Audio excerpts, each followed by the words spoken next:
Meus irmãos, bom dia, graça e paz.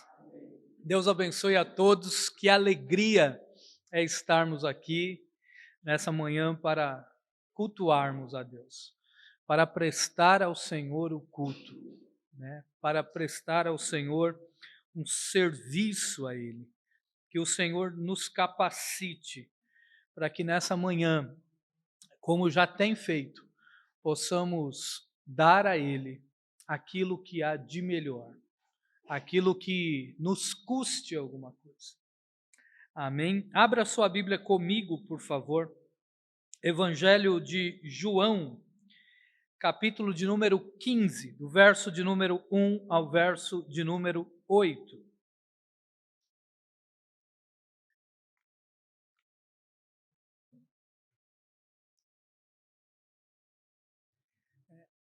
Você só coloca o receptor. Eu acho que o receptor está.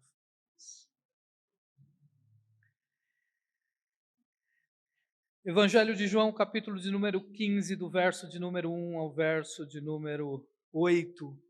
Palavra de Deus diz assim. Hoje, como o meu tablet estava descarregado, eu usarei duas versões, uma aqui na leitura e outra durante o sermão, tá bom? Mas usarei a corrigida e a ARA. Diz assim a palavra de Deus: Eu sou a videira verdadeira, o meu pai é o lavrador.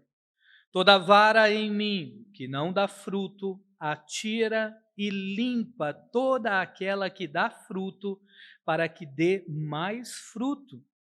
Vós já estáis limpos pela palavra que vos tenho falado. Estais em mim, e eu em vós. Como a vara de si mesma não pode dar fruto, se não estiver na videira, assim também vós, se não estiverdes em mim.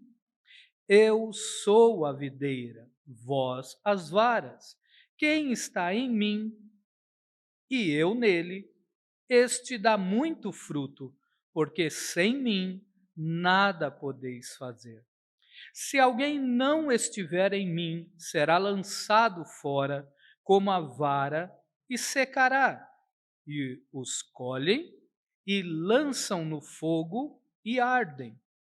Se vós estiverdes em mim e as minhas palavras estiverem em vós, pedireis tudo o que quiseres e vos será feito. Nisto é glorificado o meu Pai, que deis muito frutos, e assim sereis meus discípulos. Curve a sua cabeça, ore comigo, por favor. Senhor, obrigado. Obrigado porque estamos aqui reunidos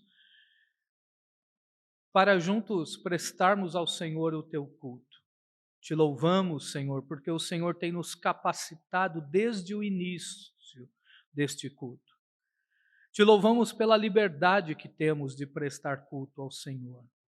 Te louvamos pela consciência que o Senhor tem nos dado de quão importante é este culto, do quanto este culto é para o Senhor, e nos unimos a um culto que nunca cessa, e juntos adoramos ao Senhor. Obrigado porque hoje, ó Deus, não apenas ouviremos tua palavra, mas enxergaremos tua palavra. Obrigado, Senhor, por esse texto que acabamos de ler. Capacita-nos para compreendê-los. Ó Senhor, eu estou diante de um texto difícil, um texto que trata sobre verdades eternas, e eu peço que o Senhor conduza cada reflexão e aplicação para que o teu nome seja glorificado e honrado. Fica conosco, nos confronta, fala conosco, revela o nosso coração e as agruras que é preciso tratar, em nome de Jesus. Amém. Os irmãos podem se sentar, as nossas crianças podem ir ali para a exposição delas.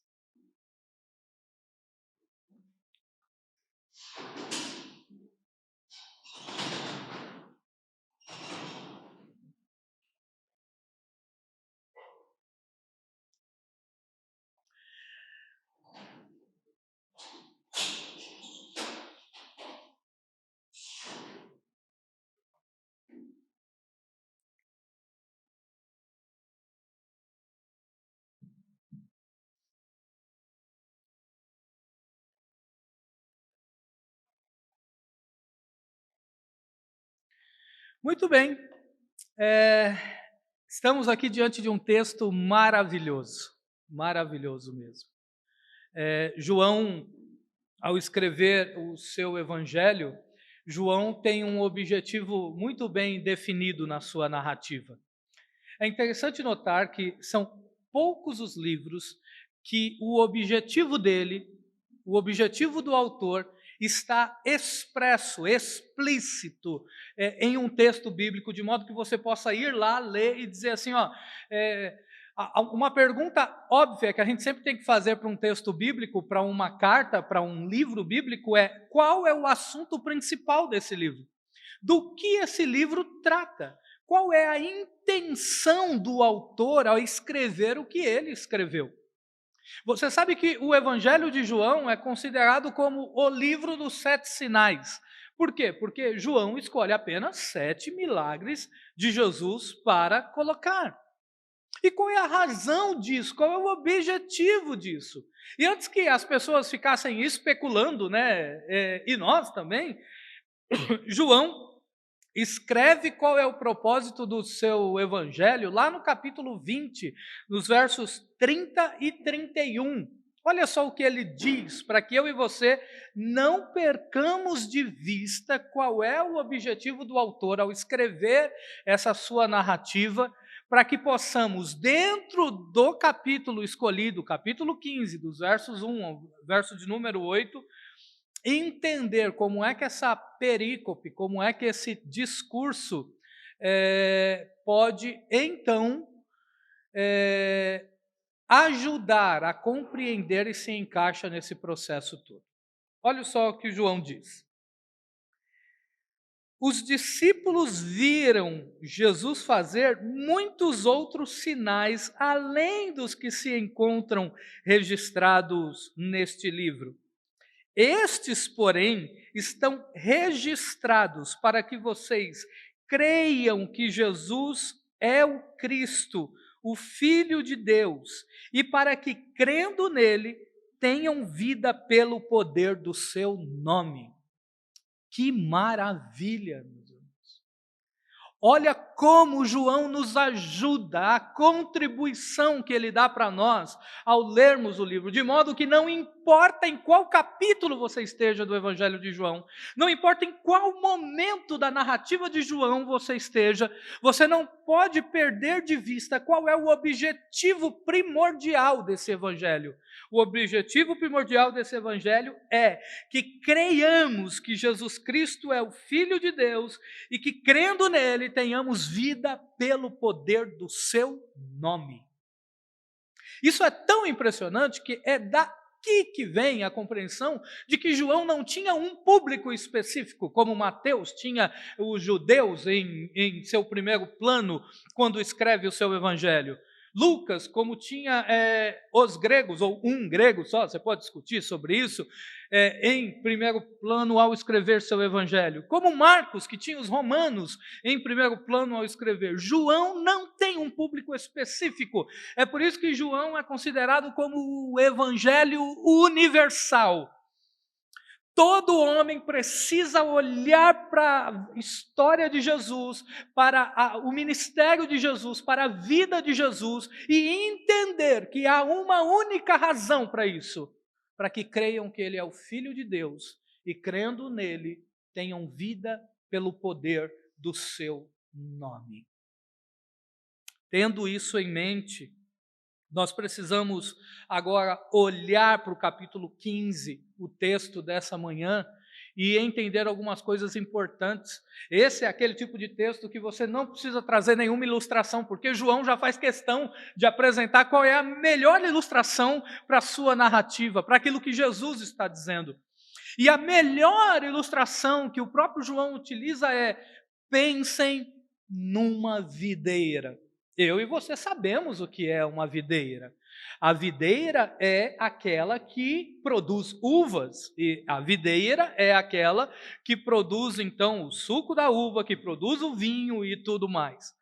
Era uma planta extremamente comum na Palestina, tanto que uma pessoa era considerada bem-sucedida se tivesse a sua terra, uma vinha para ele cultivar as suas uvas e um rebanho de ovelha. O homem era o sonho palestino, por assim dizer. O sonho palestino é: eu preciso ter a minha terra, eu preciso ter a minha família, eu preciso ter os meus filhos, eu preciso ter uma vinha, eu preciso ter um rebanho, e está tudo bem. Deus tem me abençoado com isso. Percebam então que a figura de linguagem que Jesus utiliza aqui nesse discurso é uma figura de linguagem de comum acesso. Todos entendiam. Agora, quando é que começa esse discurso? Quando é que Jesus começa a falar isso? Por que que Jesus utiliza essa figura de linguagem? Por que que ele diz isso no capítulo 15? Nós precisamos entender que esse discurso de Jesus não começa no capítulo 15. E eis aqui, se eu puder interferir nas suas devocionais dessa semana, você, pastor de família, com a sua família, eu sugiro que você faça nessa semana as devocionais exatamente desse discurso completo de Jesus, que começa lá no capítulo 13, no verso de número 1, indo até o capítulo 17, verso 26.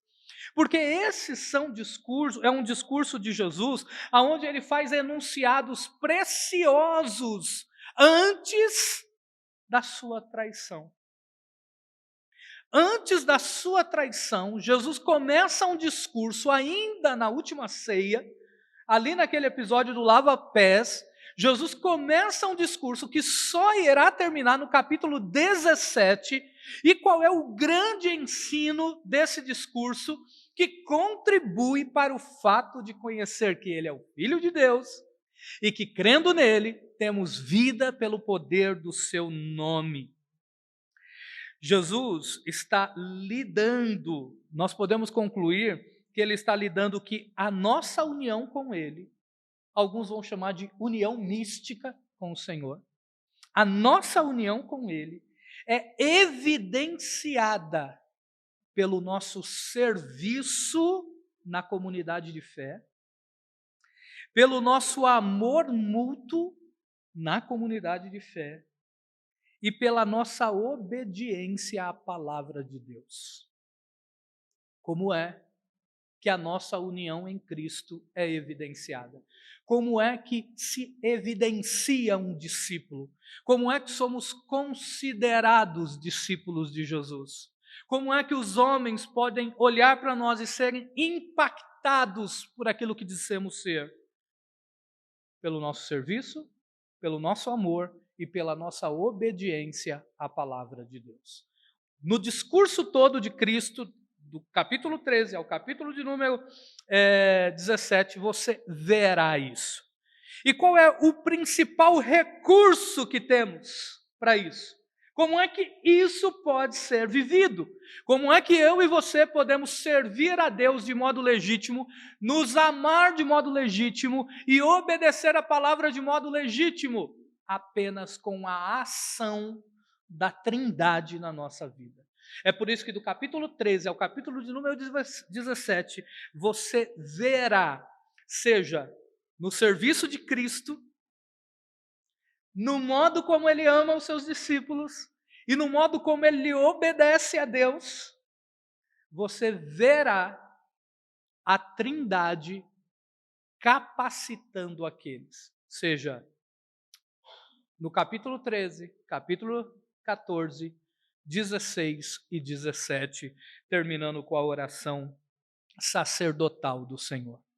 Então, estamos diante aqui de uma parte pequena de um discurso muito maior. Estamos aqui diante de um fragmento, por assim dizer, de algo muito mais extenso, muito mais abrangente.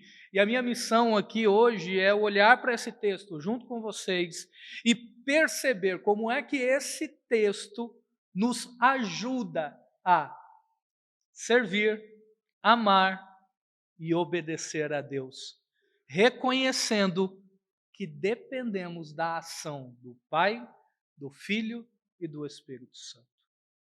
Em outras palavras, eu quero já aqui me adiantar e dizer para vocês, é impossível que sirvamos uns aos outros e a Deus. É impossível que haja um amor legítimo ou uma obediência legítima se Deus não nos capacitar pela ação do seu poder em nós. Ok? Então, quando olhamos para cá, existem algumas coisas da botânica, do modo como se cultiva uva, que são bastante peculiares. Para você ter ideia, há uma faculdade de viticultor. Não é? Você não pensa que esse negócio é fácil, não. Me deu na telha, eu vou plantar lá um pé de uva em casa e vai dar tudo certo, vai ser tudo mil maravilhas. Não, o negócio não é assim, não.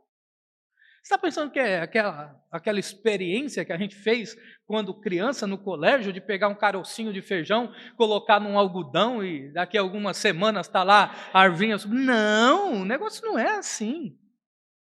O cuidado é muito sério. As figuras de linguagem que Jesus utiliza aqui, a ilustração que ele utiliza aqui, são fabulosas, porque um viticultor, ele tem que ter todo um manejo, ele tem que saber o momento certo de cortar, de poldar, e aparentemente parece que quando ele está fazendo isso, ele está acabando com a sua vinha. Ele está maltratando aquela árvore. A impressão que se dá de fora, de quem não conhece, daqueles que são leigos no assunto, de quando um agricultor, um viticultor, pega a sua tesoura de poda e olha para aquela videira e começa a cortar e poldar os galhos, eu e você ficaremos com dó, com dor no coração e vamos olhar e dizer, ele não sabe o que faz. Ele está cortando onde não deveria cortar. Ele está fazendo o que não deveria. Olha o que ele está fazendo. Mas a verdade é que o viticultor sabe exatamente o que está fazendo.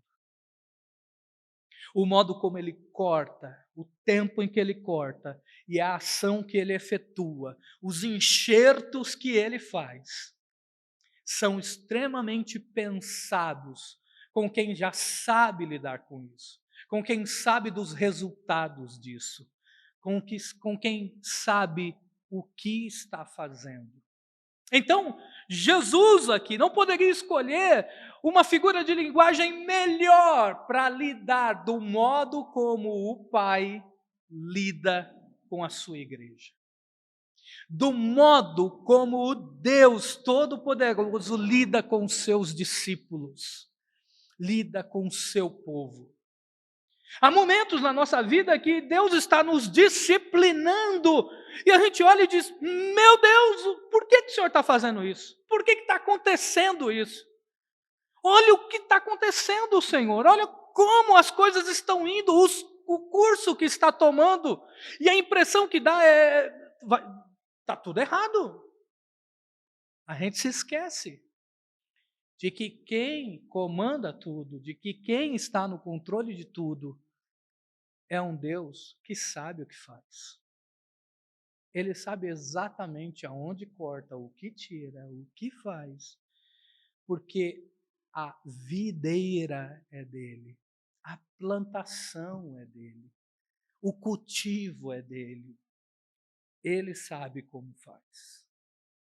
Então, quando olhamos para isso, eu gostaria que os seus olhos estivessem agora no texto bíblico, para que você possa olhar comigo algumas questões importantes.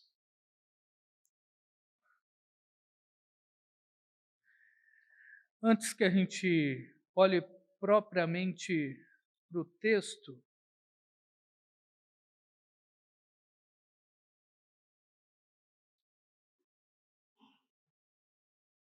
deixa eu só verificar se os slides estão, isso, estão.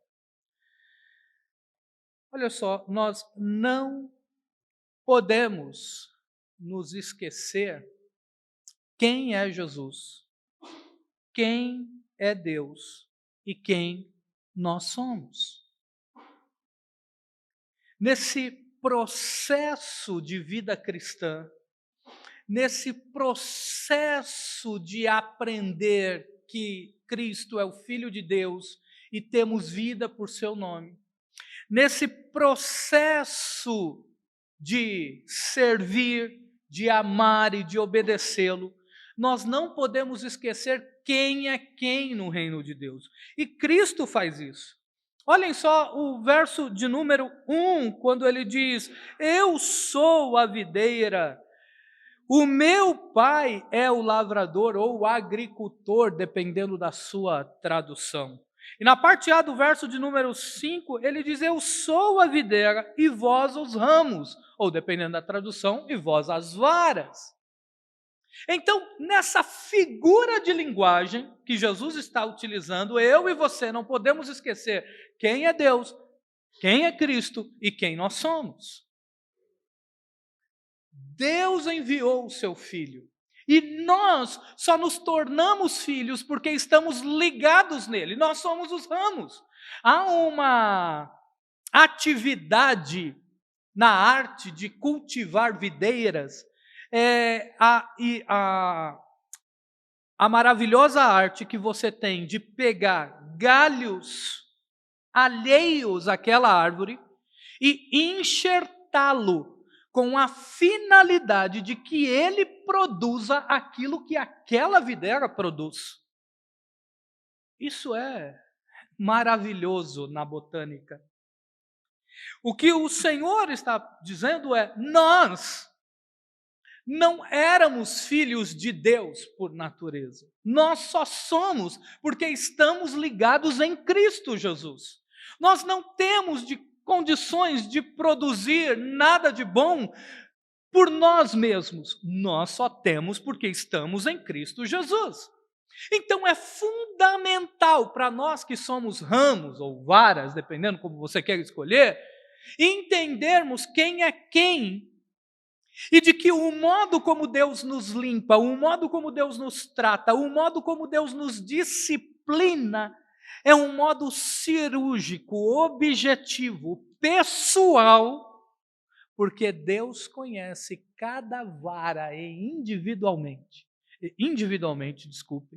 cada ramo em particular, e Deus sabe exatamente o quanto cada ramo aguenta, o quanto cada ramo é capaz de produzir. E Ele assim o faz, de acordo com a sua vontade. Um outro ensino importante desse texto é: qual é o instrumento pelo qual Deus faz essa limpeza? O instrumento pelo qual Deus faz a limpeza em sua plantação, deixa eu assim utilizar, é a sua palavra. Olhem só o verso de número 2, a parte B do verso, quando ele diz: e limpa toda aquela que dá fruto, para que dê mais fruto. Olhem o verso de número 5, parte A, quando ele diz: eu sou a videira, verso de número 3. Vós já estáis limpos pela palavra que vos tenho falado. Então, qual é o principal instrumento que Deus utiliza para limpar o seu povo? Para tornar o seu povo aceitável, para tornar o seu povo producente, para que o seu povo viva as realidades que Ele quer que viva, para que o seu povo sirva, para que o seu povo ame, para que o seu povo obedeça. Deus utiliza sua palavra. Por isso que a palavra de Deus deve estar próxima de nós. Por isso que o nosso envolvimento com a palavra de Deus deve ser proposital, efetivo e regular. O nosso envolvimento com a palavra de Deus não pode ser esporádico. Não pode ser só aqui no culto. É inadmissível que um discípulo de Jesus leia a sua palavra apenas quando é feita a leitura aqui no culto. É inadmissível que um pastor de família só se preocupe com a palavra de Deus quando está sentado aqui no culto e não se preocupe com ela dentro da sua casa, com a sua família, com a sua esposa, com os seus filhos. Porque eis aqui o principal instrumento que Deus utiliza para limpar e tirar todas as arestas que existem em nossa vida em relação ao serviço, em relação ao amor e em relação à obediência. Como é que nós lidamos com a palavra de Deus? Essa é a pergunta mais relevante nesse ponto do sermão. Qual tem sido o nosso envolvimento com ela? O quanto ela é importante para mim com as questões do meu trabalho, com as questões da minha família, com as questões do meu coração, com as questões de tudo aquilo que eu sou e tudo aquilo que eu faço. É a palavra de Deus que nos dá fé para dormirmos noites tranquilas. É a palavra de Deus que nos dá esperança quando enfrentamos uma enfermidade. É a palavra de Deus que renova a nossa expectativa quando tudo parece estar cinzento e nós possamos olhar e reconhecer que o Senhor ainda governa todas as coisas. A palavra de Deus produz santificação em nossa vida. O Senhor vai repetir isso ao longo do discurso? Sim. Quando ele ora pelos seus discípulos, lá no capítulo 17, ele diz: santifica-os na verdade, a tua palavra é a verdade. Por isso é tão importante termos uma comunidade que se envolva na palavra, porque uma comunidade que se envolve com a palavra de Deus é uma comunidade sadia, que sabe avaliar os seus líderes de modo sadio, que pode avaliar o que escuta de modo sadio, como ouvimos quase agora pelo Wilson, de modo que podem avaliar a música que escuta, quem prega. Esse é o nosso objetivo como igreja, de que essa comunidade seja uma comunidade que se envolva com a palavra de Deus e tenha condições de escolher ações, decisões, tomar decisões que glorifiquem a Deus, independente da faixa etária. Que os nossos filhos, nas escolas em que frequentem, possam tomar decisões que honram a Deus, porque a sua família está envolvida com a palavra de Deus e ensina a palavra de Deus. Olhem só, a palavra de Deus também é um instrumento de corte dos que estão aparentemente em Cristo. E eu quero explicar essa expressão, aparentemente em Cristo. Quando eu disse para vocês que Jesus não poderia escolher uma figura de linguagem melhor, eu estou falando sério. E até porque é Jesus, né? Jesus escolheu as melhores ilustrações que podia daquilo que ia falar, pelo simples fato de que ele é Jesus, ok? Toda vez que eu vou escolher uma ilustração para algum texto que eu vou pregar, toda essa ilustração sempre vai ter os seus problemas, mas as ilustrações que Jesus escolhe, foi ele escolheu. Todo mundo aqui que tem alguma planta em casa, ou já tentou plantar alguma coisa, vai lembrar de algo interessante. Suponhamos que você compre lá o seu coentro no mercado. O coentro vem lá com aquelas raízes, não vem? Aí você tem aquela brilhante ideia. Poxa, R$5 no maço de coentro? Eu vou plantar, porque daqui uns dias esse trem vai dar, e esse trem dando coentro, eu não compro mais. Todo mundo já pensou de algum modo isso com alguma coisa. Aí você vai lá e planta, todo feliz, toda feliz, com a expectativa de que vai ter economias e vai poder comprar outras coisas. E ao plantar, aquele negócio está verdinho, bonito, ali, você só cortou ali o que você ia utilizar. E você vai regando, regando, e passa dias e tudo mais. E depois de semanas, quando você vai olhar, você se depara, nem todos, mas alguns. A Wade é assim, por exemplo, não há nada que a Wade plante que pegue. Né? É, e aí, depois de algumas semanas, você olha e vê que aquele negócio está seco.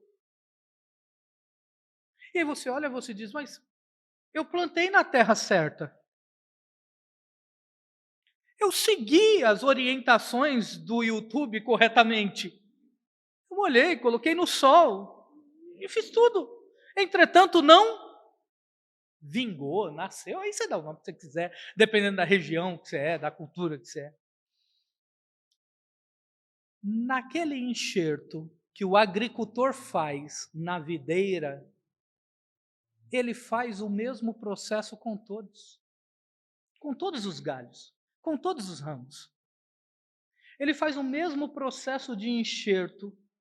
Ele tem que fazer uma espécie de curativo, ele enrola a fita ou amarra a cordinha, ele faz o mesmo processo com todos os galhos. Os galhos estão na videira certa. O processo foi certo. Mas alguns galhos não produzem. Mas o fato de os galhos não produzir não significa que eles não estão sugando algum nutriente da videira. E é aqui que o agricultor, com toda a sua habilidade, vai lá e corta esse galho. Com qual objetivo? Para que os nutrientes que esse galho está roubando não prejudique os outros. É por isso que a expressão ali, no verso de número 2, é: toda vara em mim que não dá fruto, atira e limpa toda aquela que dá, para que dê mais fruto. Por quê? Porque aquelas que não dão fruto não estavam ligadas, mas estavam sugando nutrientes.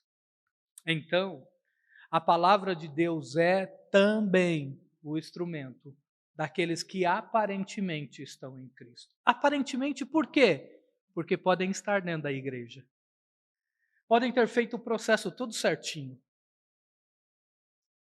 mas não estão ligados na videira. O próprio Senhor diz isso. No seu Sermão do Monte, quando chega lá no final do Sermão do Monte, Jesus diz: olha, muitos vão chegar em mim naquele dia e dizer: Senhor, em teu nome nós profetizamos, em teu nome nós fizemos maravilhas, expulsamos demônios, e o Senhor vai dizer para eles e dizer: apartai-vos de mim, vós que praticai a iniquidade, eu não vos conheço. Olha só que sério isso. Um outro ensino importante desse texto é de que estar em Cristo é ter em si a palavra de Cristo. Olha o que ele diz no verso de número 7. Se vós estiverdes em mim e as minhas palavras estiverdes em vós, pedireis tudo o que quiseres e vos será feito. Olhem, aqui é sinônimo. Como é que eu sei que eu estou em Cristo? Quando a sua palavra move a minha vida, porque ela está em mim. E se a palavra de Deus está em mim, movendo a minha vida, produzindo em mim o que é para ser produzido, o que isso significa? De que eu estou em Cristo. Cristo aqui é representado pela sua palavra. E a expressão estar em Cristo, estar em mim a sua palavra, dá a ideia de que quem conduz a minha vida, de que quem controla a minha vida, de que quem dá os toques para o modo como eu ajo, é a palavra de Deus. Aqui está uma outra pergunta importante. As decisões que temos tomados tomado? Temos tomado com base em quê? Quais são os princípios bíblicos para isso? E lembre-se, algo fantástico que o Ayrton fez aqui alguns sábados atrás, como é que o povo de Deus lida com a palavra de Deus? O que é ensino da palavra de Deus para nós? Aquilo que está de modo explícito na palavra de Deus, bem como aquele que, por dedução lógica, é biblicamente aceitável. E ele dá até o exemplo da trindade, né? Não existe a palavra trindade na Bíblia. Entretanto, nós cremos. Por quê? Porque é possível, logicamente, entender que esse é um ensino bíblico. Ainda pensando nos ensinos desse texto, olhem para o verso de número 5. Não é possível produzir absolutamente nada para a glória de Deus fora de Cristo Jesus. O ramo, a vara, pense, o que seriam deles se não fosse a videira? Eu sou a videira, vós as varas. Quem está em mim e eu nele, este dá muito fruto, porque sem mim nada podeis fazer. Qual é a pergunta óbvia que a gente tem que fazer para esse texto? Que fruto é esse? De que fruto o Senhor está falando? E nós precisamos entender que esse fruto deve ser respondido à luz de todo o discurso. E qual é o ensino de Cristo à luz de todo esse discurso? Nós somos discípulos dele quando servimos, amamos e obedecemos. Então podemos concluir que o fruto de que o Senhor está dizendo é o serviço, amor e obediência à sua palavra por meio da ação da Trindade na nossa vida. Nós não podemos produzir isso fora dele. Um outro ensino precioso está no verso de número 7. Estar em Cristo e ter a palavra de Cristo em nós produz orações eficazes. Olha o final do verso de número 7. Pedireis tudo o que quiserdes e vos será feito. Senhor, tudo o quê? Então quer dizer que eu posso pedir o que eu quiser e vai acontecer? É com base, por exemplo, nesse texto que muitos vão ficar passando em agências de carro, colocando a mão em cima de carro e dizendo: essa Ferrari é minha. É disso que o Senhor está falando? E é um óbvio não. Porque é tudo que está de acordo com a palavra de Cristo e com o próprio Cristo, e tudo no que diz respeito ao que ele está falando nesse discurso. Eu posso pedir tudo a Deus no que diz respeito a servi-lo e servir a comunidade, que ele me dará. Eu posso pedir tudo a Deus no que diz respeito ao meu amor por vocês, e ele me dará condições de amar. Eu posso pedir tudo a Deus no que diz respeito à obediência da sua palavra, e ele me dará oportunidades. Por exemplo, eu posso dizer: Senhor, eu quero ser fiel ao Senhor mesmo no pouco, e ele me dará muito pouco para mim ser fiel a ele. Senhor, eu quero ter fé independente das circunstâncias, e ele pode me colocar em cada tempestade para que mesmo quase morrendo na Dutra, eu tenha confiança de que ele controla todas as coisas. Eu posso pedir tudo do que diz respeito a esse fruto, e ele me dará condições para honrá-lo, crendo que Cristo é o Filho de Deus. E crendo, terei vida no seu nome.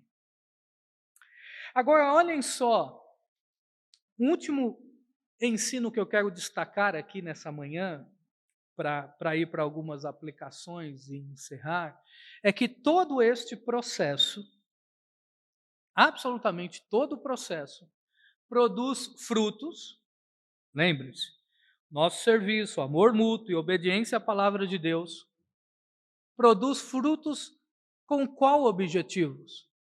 Para que eu e você sejamos os bambambãs, para que a nossa igreja seja a da crista da onda. Não, a gente não está preocupado com isso. Mas para que Deus seja glorificado e que sejamos identificados como discípulos de Jesus. Olhem o verso 8. Nisto, né, essa expressão nisto está no neutro na língua grega, e é importante isso, dando a indicação de que é o processo todo, ok? O processo todo. Nisto é glorificado meu Pai, que deis muito fruto, e assim sereis meus discípulos. Como é que eu posso identificar que esse fruto não é produzido porque estamos em Cristo? Se esse fruto não rende glória a Deus. Se a motivação desse fruto é a nossa glória, é o nosso reino, é a nossa imagem, é eu, então esse não é um fruto legítimo produzido pela palavra de Deus, pelo Cristo bendito, o Filho de Deus. Quais são as verdades eternas, então, desse texto? Primeiro, a ação da Trindade e da palavra em nós nos define como discípulos de Jesus. É impossível ser discípulo de Jesus se nós não estamos debaixo ou sob a ação da Trindade e da palavra de Deus. Assim como um ramo não frutifica, assim como um ramo que não frutifica é sinal de que nunca esteve ligado à videira, assim alguém, mesmo estando dentro de uma igreja, mas sem frutificar para a glória de Deus, é sinal de que nunca esteve em Cristo. Portanto, este está debaixo da ira de Deus, aguardando a condenação. Esse negócio de ser discípulo, então, é muito sério. Esse negócio de se envolver com a palavra de Deus é muito sério. Porque nós, estando expostos a ela, ou estamos expostos para a salvação ou para condenação. É muito sério esse negócio. É por isso que nós precisamos ficar muito atentos mesmo. Sondar o nosso coração. Por isso eu proponho duas aplicações aqui. Primeira, nossa união com Cristo está fundamentada na ação de sua palavra em nós, pelo poder da Trindade. Se isso é verdade, eu e você precisamos termos um plano efetivo de envolvimento com a palavra de Deus. E deixa eu me dirigir aos homens aqui nesta manhã. Você é o responsável diante de Deus para fazer esse negócio acontecer na sua família. Haverá pouquíssimas exceções em que o esposo não terá mais obrigação disso, que é o caso da irmã Ruth, por exemplo. A irmã Ruth é viúva, aí cabe a ela fazer isso com a sua esposa. E, no caso, se o esposo não for cristão. Fora disso, você é responsável. Sinta todo esse peso. Eu quero que você saia daqui hoje, pastor, eu saí do culto, não saí leve, saí pesado. Mas pastor, esse culto é para deixar a gente leve ou pesado? Pesado. Pesado com a responsabilidade de pastores de família que vão levar esse negócio a sério, entendendo que precisa entregar a sua família para Deus, para a glória do nome dele. A irmã Quitéria é outro exemplo disso. Ela e o Eric lá, né? Os frutos que a palavra de Deus produz em nós nos define como discípulos de Jesus e adoradores de Deus. Então, se isso é verdade, e aqui é o ajudar, é aqui que entra o papel da mulher de modo fundamental na vida desse homem, né? Os filhos, né? Cada filho aqui precisa entender do quanto você pode ajudar seu pai e a sua família. Fazendo a seguinte reflexão: papai, mamãe, esposo, você está nos levando mesmo para sermos discípulos de Jesus e adoradores de Deus? A pergunta mais prática para se fazer é: essa decisão glorifica a Deus em quê? Essa é uma pergunta relevante. E aqui cada esposa, cada filho pode contribuir para isso. Vamos em pé? Que Deus nos ajude.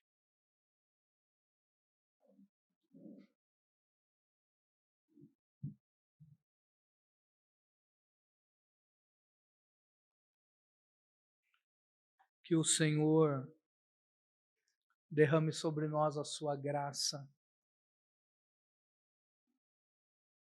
e que tenhamos todo o cuidado de honrá-lo em tudo o que fizermos, reconhecendo a nossa dependência dele. Eu quero aproveitar que vamos orar e agradecer a Deus pela sua palavra. E eu quero já orar pelos elementos nesta manhã. Deixa eu pôr a luva.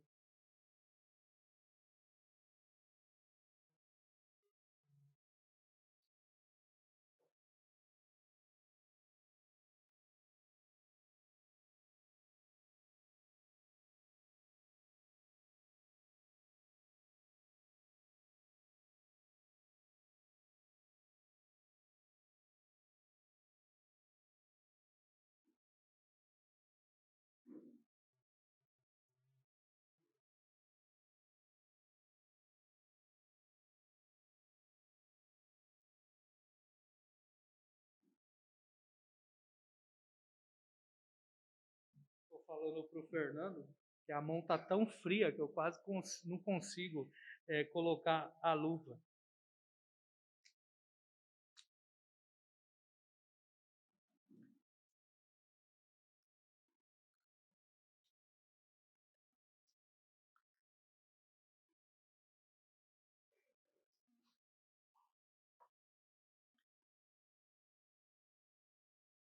Vamos orar, meus irmãos. Senhor, muito obrigado pela tua palavra. Nós reconhecemos o teu senhorio e entendemos, Senhor, que o Senhor tem feito sempre o melhor por nós. Como ramos indoutos e insanos, às vezes queremos tomar rumos para as nossas vidas que não te glorificam, tomar caminhos e direções que não produzem a tua glória. Mas hoje estamos aqui, Senhor, e pedimos que o Senhor nos instrua a cada dia por meio da sua palavra. Que à luz desse texto possamos ser impactados para que a nossa conduta te honre, ó Deus.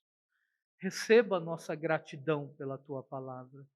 Receba a nossa gratidão porque o Senhor mesmo fez os enxertos necessários para que nós estivéssemos unidos a Cristo. E pedimos que o Senhor nos capacite para servirmos. Ó grande Deus, te damos graças por este pão. Pedimos que o Senhor receba a nossa gratidão por tudo o que ele representa para nós. Ele representa a sua presença real entre nós aqui. E te adoramos, Cristo bendito. À luz da tua palavra e à luz do que vemos, cremos que o Senhor é o Filho do Deus vivo, o Messias. E enquanto cremos, ó Deus, recebemos vida no poderoso nome de Jesus. Muito obrigado, Senhor. Amém. E tendo dado graças, o partiu e disse: Este é o meu corpo, que é partido por vós. Fazei isto em memória de mim.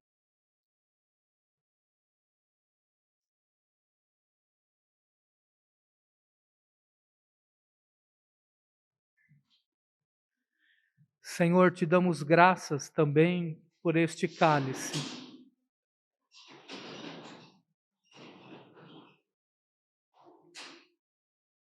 Pedimos que o Senhor receba a nossa gratidão, Senhor, pelo teu sangue vertido na cruz do Calvário. Pedimos que o Senhor receba toda a glória por isso. Não há nada do que façamos que seja capaz de limpar o nosso pecado, mas o teu sangue na cruz do Calvário é eficaz para nos purificar e limpar de todo o nosso pecado. Estamos aqui diante desse suco que representa o teu sangue e te damos graças por isso, em nome de Jesus. Amém.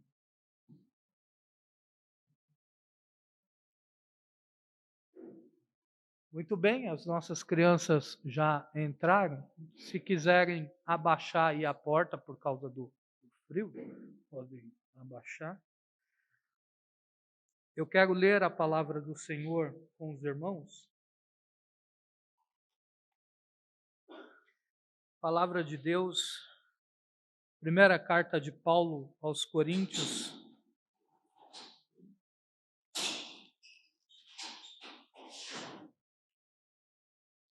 capítulo de número 11,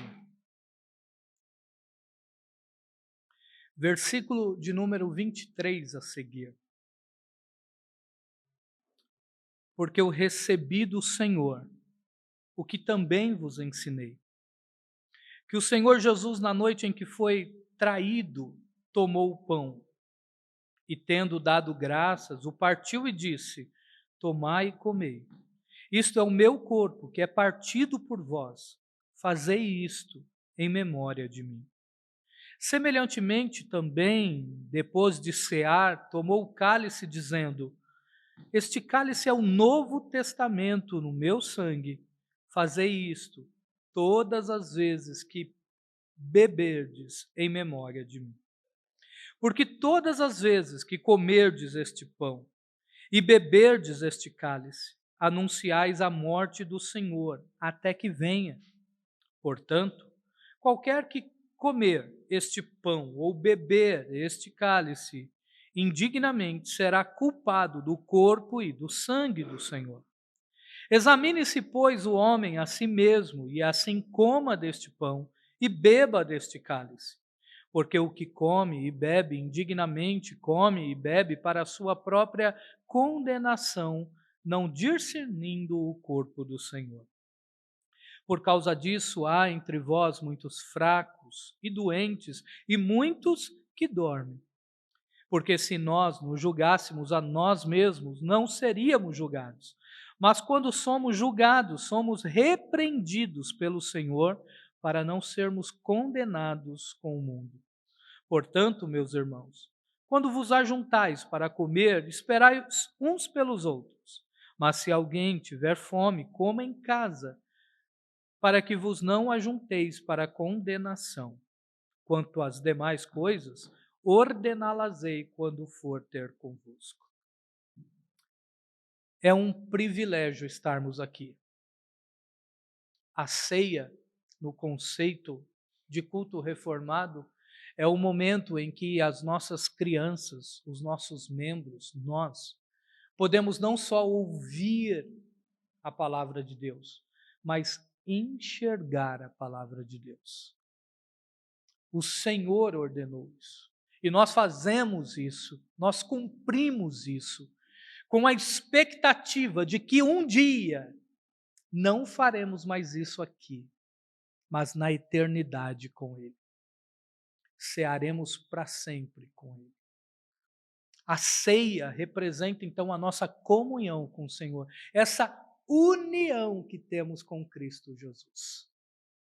O que faremos hoje aqui é algo que reacende a nossa fé, deve reanimar, deve recarregar as nossas energias e dizer: Ele vem e eu posso confiar, porque Ele é fiel. Para você que está nos visitando nesta manhã e está no Senhor, seja muito bem-vinda, bem-vindo em cear conosco, porque a ceia é do Senhor. Para o bem ou para o mal, ela é do Senhor. Então, por isso que o exame tem que ser individual. Os obreiros aqui desta igreja não estão orientados, a olhar para um irmão ou para uma irmã e dizer: não, você não pode pegar, não, você pode pegar. Não, absolutamente. A única orientação que eles têm é de não entregar a ceia para as crianças. Agora, você se autoavalia. Você avalia-se para a glória de Deus. Agora, pastor, o que ocorre com o pão e o suco depois da ceia? Eles perderam o propósito, porque terminamos a ceia, eles são pão e são suco. Assim como é pão e suco no momento da ceia, entretanto com o símbolo da presença real de Cristo entre nós. Pós-ceia, então, as nossas crianças que estão aqui podem se dirigir até os obreiros, e os obreiros servirão o pão e o suco para que elas não saiam daqui dizendo: poxa, o que meu pai, o que minha mãe comeu? Né? Então, podem comer de modo ordenado, para nós já ensinarmos também, para como eles se comportarem lá na ceia, lá na frente, né? Porque senão eles comem agora desesperadamente e aí já está pecando que nem os coríntios estavam pecando. Aqui na nossa ceia, na nossa igreja, você receberá o pão, depois o cálice, e aguarde que no final comeremos e beberemos juntos. Amém? Fique em pé então, porque isso ajuda, facilita o trabalho dos obreiros, e a equipe de louvor louva ao Senhor.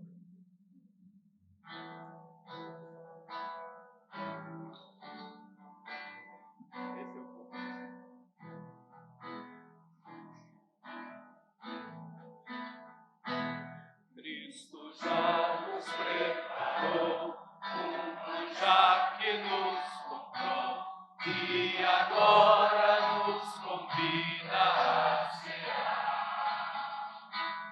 Vamos celestial maná e de graça Deus te dá. Vem faminto tua alma saciar. Vem cear, o Mestre chama, vem cear. Mesmo hoje tu te podes saciar. Poucos pães multiplicou, água em vinho transformou. Vem faminto a Jesus, vem cear. Eis discípulos a voltar, sem os peixes a banhar, mas Jesus nos manda outra vez partir. Ao tornar a praia então, veio todo peixe pão, em Jesus que os convida sem abrir. Vem cear, o Mestre chama, vem cear. Mesmo hoje tu te podes saciar. Poucos pães multiplicou, água em vinho caminho a Jesus vencerá. Quem sedento se achar, venha a Cristo sem tardar, pois o vinho sem mistura ele dá. E também a vida o pão, que nos traz consolação. Eis que tudo preparado já está. Vem cear, o mestre chama, vem cear. Mesmo hoje tu te podes saciar. Com os pães multiplicou, água em vinho transformou. Vem faminto a Jesus, vem cear. Breve Cristo vai descer, e a noiva receber seu lugar ao lado do Senhor Jesus. Venha, come, suportou, e a sede já passou. Lá no céu e a ceia em Santa Cruz. Vem cear, o mestre chama, vem cear. Mesmo hoje tu te podes saciar. Como os pães multiplicou, água em vinho transformou. Vem faminto a Jesus, vem cear.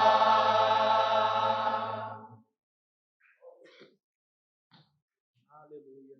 Graças a Deus.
Muito bem, meus irmãos.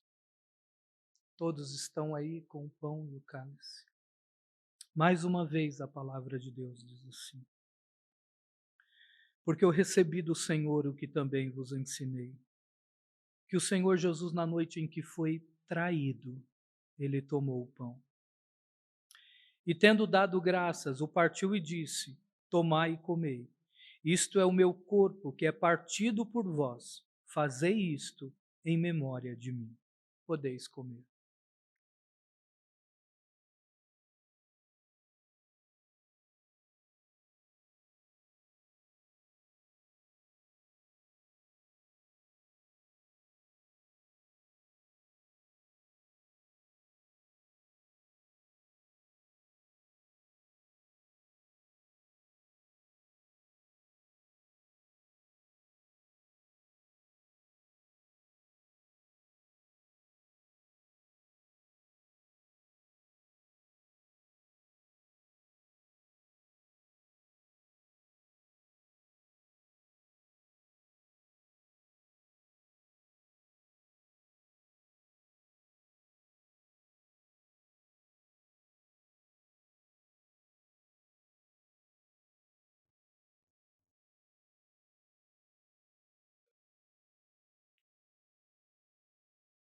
Aleluia. Glória a Deus. Semelhantemente, também, depois de cear, tomou o cálice, dizendo: Este cálice é o novo testamento no meu sangue. Fazei isto todas as vezes que beberdes em memória de mim. Podeis tomar.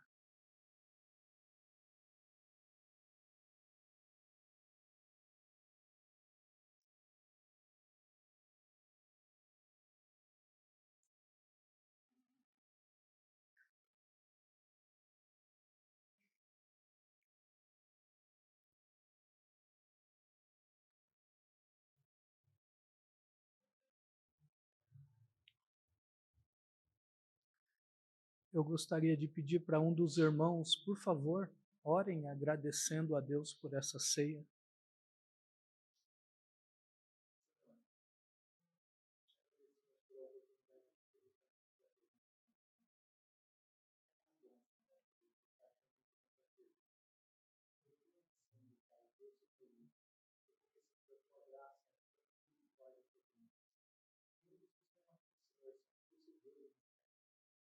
Aleluia.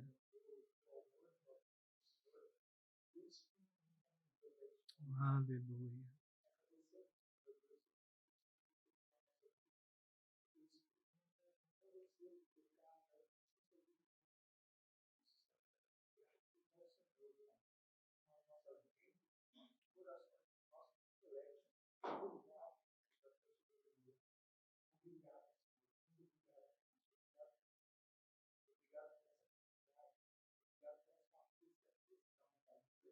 Aleluia.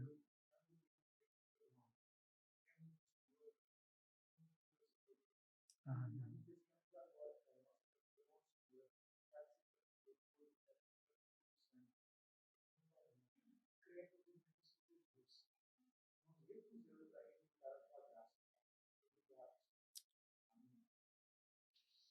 Porque todas as vezes que comerdes este pão e beberdes este cálice, anunciais a morte do Senhor até que venha. Glória a Deus. Vamos agradecer a Deus por esse culto? Então ore a Deus com alegria. Retorne para o seu lar, crendo que o Senhor perdoou os seus pecados e nos dá uma nova esperança em Cristo Jesus. Obrigado, Senhor, por este culto. O que seríamos de nós se não fosse o Senhor? Nós já teríamos sido tragados vivos, mas o Senhor é misericordioso e tem nos capacitado a prestar culto ao Senhor. Obrigado, Senhor. Obrigado porque o Senhor nos trouxe em segurança e nos deu o privilégio de prestar ao Senhor o culto que lhe é devido. Agora, com os corações agradecidos, Senhor, nós pedimos que o Senhor nos leve em paz aos nossos lares, que o Senhor guarde os veículos que vão nos levar e que tenhamos, ó Deus, um término deste domingo em Tua presença, refletindo sobre tudo que o Senhor tem falado conosco. E que durante essa semana as nossas decisões e ações sejam em direção ao Senhor para glorificá-lo. Capacita cada homem desta igreja e receba a nossa gratidão em nome de Jesus. Amém. É meu desejo nesta manhã, meus irmãos, que o grande amor de Deus, nosso Pai, que a graça do nosso Senhor e Salvador Jesus Cristo, que a comunhão e a consolação do Espírito Santo estejam sobre nós e sobre as nossas famílias, hoje e para todo sempre. Amém.